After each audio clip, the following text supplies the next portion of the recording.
Assalamualaikum warahmatullahi wabarakatuh.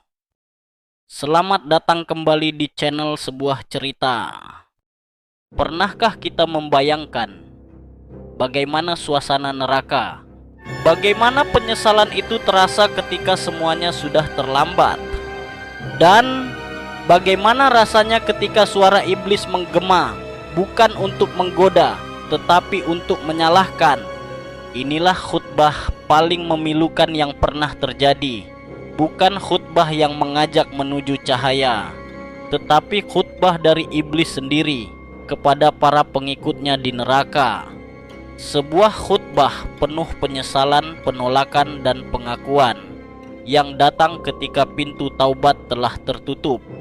Dalam video ini, kita akan menyelami khutbah iblis di neraka, ayat demi ayat, kata demi kata, dan lebih dari itu, kita akan menyelami diri kita sendiri agar khutbah ini tidak menjadi bagian dari nasib kita kelak.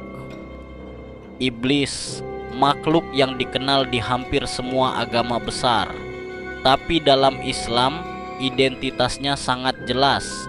Ia bukan malaikat, ia berasal dari golongan jin. Ia dahulu adalah makhluk yang taat, ahli ibadah, bahkan tinggal di langit bersama para malaikat. Namun segalanya berubah ketika Allah menciptakan Adam. Allah memerintahkan seluruh malaikat untuk sujud kepada Adam. Semuanya taat kecuali satu, iblis. Apa alasannya? Saya lebih baik darinya, kata iblis.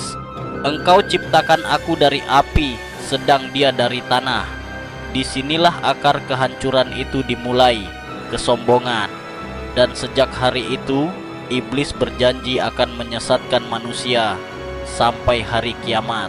Hari kiamat pun tiba, langit terbelah, gunung-gunung hancur, laut meluap. Semua manusia dikumpulkan untuk dihisab. Orang-orang yang mengikuti iblis, yang hidupnya di dunia hanya mengejar hawa nafsu, mereka mendapatkan balasan yang setimpal, neraka. Dan di tengah kengerian itu, iblis berdiri. Ia tak lagi membisikkan godaan, ia tak lagi menyamar. Ia bicara dengan keras. Ia berkhutbah kepada para pengikutnya sendiri.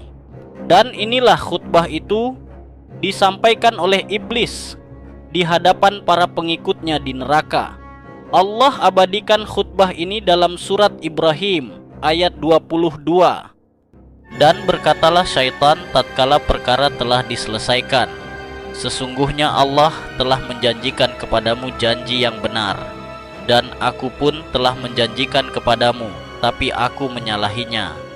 Aku tidak memiliki kekuasaan atas dirimu, kecuali aku menyeru kamu, lalu kamu mematuhi seruanku.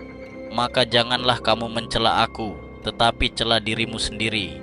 Aku tidak dapat menolongmu, dan kamu pun tidak dapat menolongku. Sesungguhnya aku tidak membenarkan perbuatanmu mempersekutukan aku dengan Allah sejak dahulu. Kisah Surat Ibrahim ayat 22. Lihatlah, iblis membuka khutbahnya dengan kalimat mengejutkan. Sesungguhnya Allah menjanjikan janji yang benar. Artinya semua yang dikatakan Nabi dan kitab suci itu benar. Neraka ini nyata, dan mereka memilih untuk tidak percaya. Lalu dia berkata, aku pun menjanjikan, tapi aku mengingkari. Iblis mengakui bahwa semua rayuannya hanyalah kebohongan. Kemudian ia mengatakan, aku tidak punya kekuasaan atas kalian. Aku hanya menyeru dan kalian patuh. Subhanallah, betapa dalam kalimat ini. Dia tidak pernah memaksa. Semua dosa yang dilakukan manusia, mereka pilih sendiri. Maka jangan cela aku, tapi cela dirimu sendiri. Disinilah puncak penyesalan. Saat yang dulu dianggap teman, ternyata tidak bertanggung jawab. Dia melepaskan diri, dia membiarkan, dan dia tidak bisa membantu.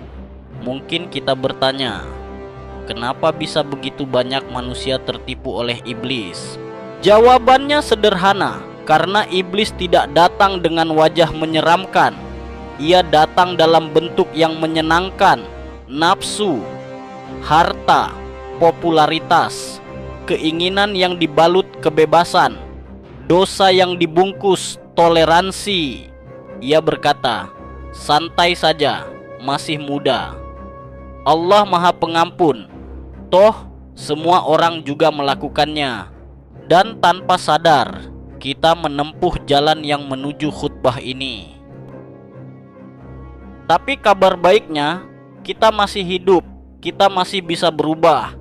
Allah tidak menciptakan kita untuk dibakar, tapi untuk diuji dan diberi kesempatan kembali.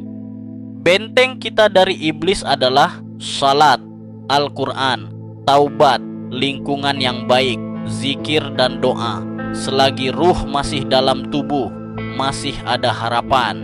Sahabat, sebuah cerita, khutbah ini nyata, ia akan terjadi di akhirat.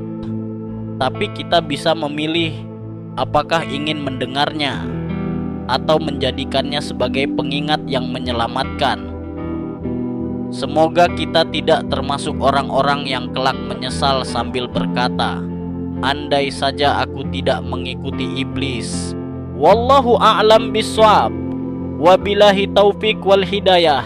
Wassalamualaikum warahmatullahi wabarakatuh.